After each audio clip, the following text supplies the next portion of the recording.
So Parshas Vaeira, we begin with the Makkos, and there's a lot to talk about each and every Makkah. So today we're going to concentrate on Makkah's Dever. The pasuk says, "Vayemer Hashem al Moshe b'el Paro, v'dibart lo k'yamar Hashem al ki ha'ivrim, shalach es ami v'yavdoni." Moshe Rabbeinu goes ahead as he does throughout these Makkos, tells Rebbeinu Shalom sent me to tell you that let the Jewish people go, and so they can go ahead and serve me. Because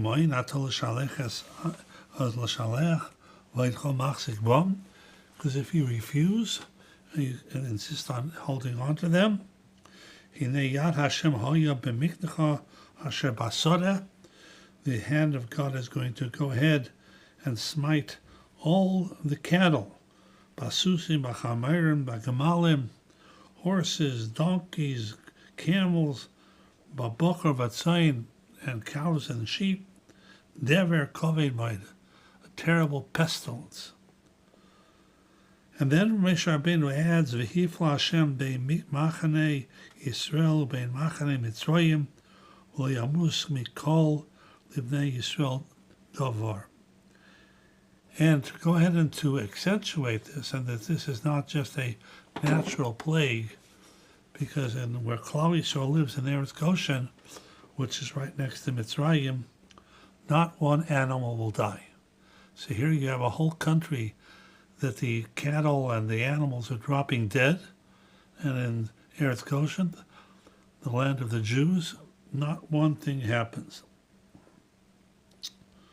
So the pasuk continues, Vayas Hashem es hadover hazeh mimocharas. The next day it happens, Vayomas kol miknei Mitzrayim, and all the Egyptian cattle dies. Umi miknei b'nei Yisrael lo yimais echad. Just as Moshe Rabbeinu predicted, all the Egyptian animal will die, not one Jews. So one would think that Paro should say, listen, I'm dealing over here with a supernatural force. This is not normal, not natural, and therefore I better give in before it gets worse. Says the pasuk, "Vayishlach Paro v'hinei lemeis miknei Yisrael ad echad, vayichbad lev Paro v'lo shilach es ha'om." So the pasuk says, Paro goes in and checks it out, and not one animal of the Jews died. And this hardened Paro's heart, and therefore he did not send the people go. That pasuk doesn't make any logical sense. He saw exactly what happened. All of his stuff died. None of the Jews died. One would think, okay, I'm dealing over here with a force beyond my power, but since I saw that the Jews still had cattle, he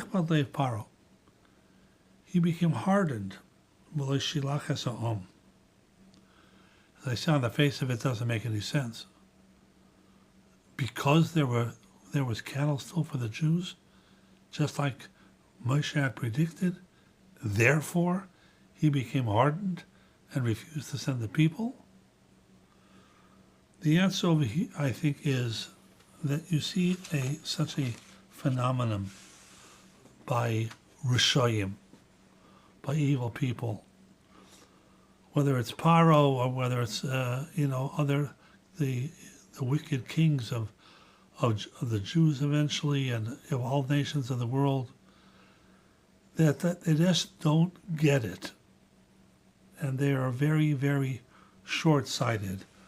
I don't know exactly the terminology to go ahead and to explain this type of behavior, whether it is you only live for the here and now, eat, drink, and be merry, for tomorrow you may die, or that you don't want to see beyond your nose. But this is the way Rishoyim act.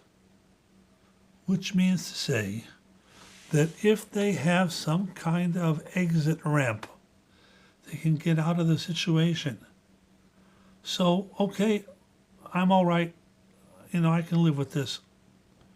And what Paro was saying is, okay, there's no more cattle. There's no more horses, donkeys, anything. But guess what? I have a way out. Because the Jews have cattle. And therefore, if I want to have steak for dinner tonight, I'll just go to Eretz Goshen and get a cow or a sheep from the Jews, and I'm all right. Your whole country is suffering. God's word came true to the nth degree. So, but I'm all right. So I don't know exactly how to explain this type of thinking. But what it is, it's as long as I'm all right, nothing else matters. And the truth of the matter is, you see the same thing by Esav. There's a strange pasuk in the Sefer Bereshis when the pasuk says by the Vaeira, the pasuk says, "Vayemer Yaakov mikra chayemes b'chayres chali." When Yaakov convinces Esav to go ahead and to sell the Vaeira. So he says Yaakov to Esav, Vayemer mikra kayom as b'chayres chali. That word kayom in there is difficult to translate. What does it mean, kayom? Just to say, mikra as b'chayres chali. Send me the Vaeira, sell me the Vaeira. What's the word kayom? The Siporna says over here a very important word. Because you are a today person. All you're interested is in today. What will be tomorrow, I'll worry about that tomorrow.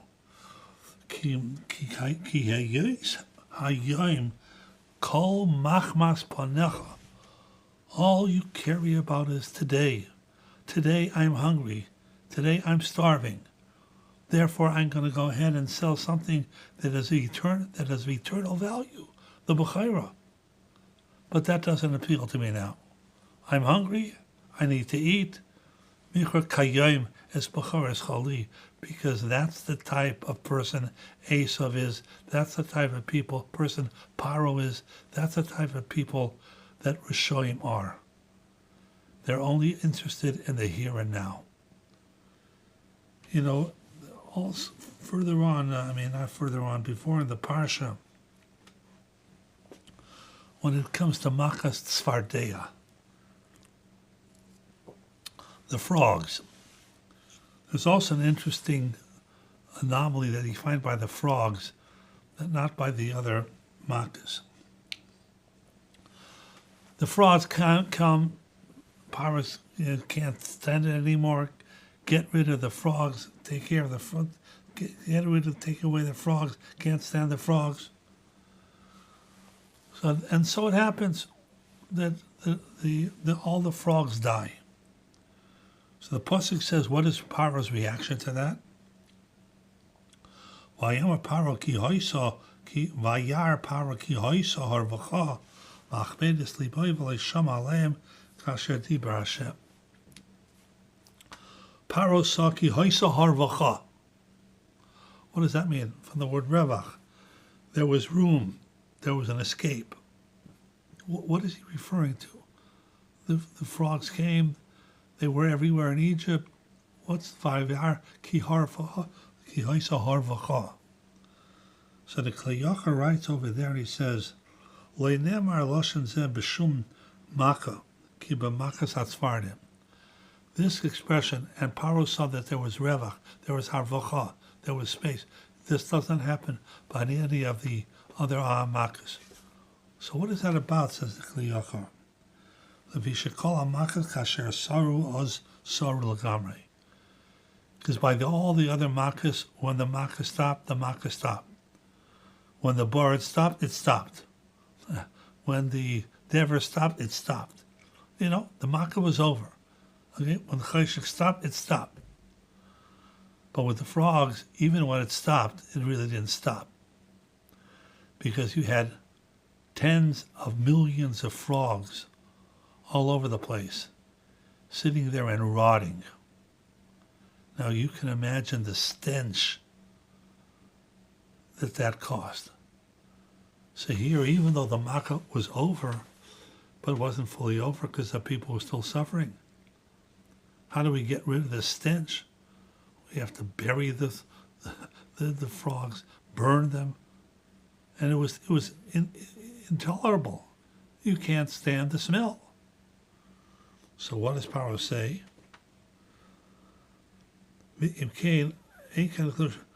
Avol hatzvardim, avol achar shesora macha mikol makam loisor lagamri, ki loilochu ki lohochol elamesu v'nivash v'ativash haaretz. So everybody was suffering, except Paro. You know why? Vayar Paro ki hoisahar v'cha, because in the land of the Jews there were no frogs, therefore no dead frogs, and therefore no stench. So guess what? I'll spend a few days in Goshen. I can get out of it. I can wiggle out of this. I have to leave my palace, etc., but I can handle it. Not l'chadchila, but certainly a b'di'evet. And therefore, there's wiggle room. I don't have to surrender. That's good enough for me. That's his attitude. And therefore, by Dever, I'm not going to have any meat to eat. No problem. I can go to the Jews and get meat from them. And I have a way out. And that's all I'm interested in. I'm interested for the here and now. And that is a personality trait of all these Rishonim. If I can live for today, I don't have to worry about tomorrow. For the here and now, I'm all right. That's sufficient. That defines many of the Rishonim that we have throughout history.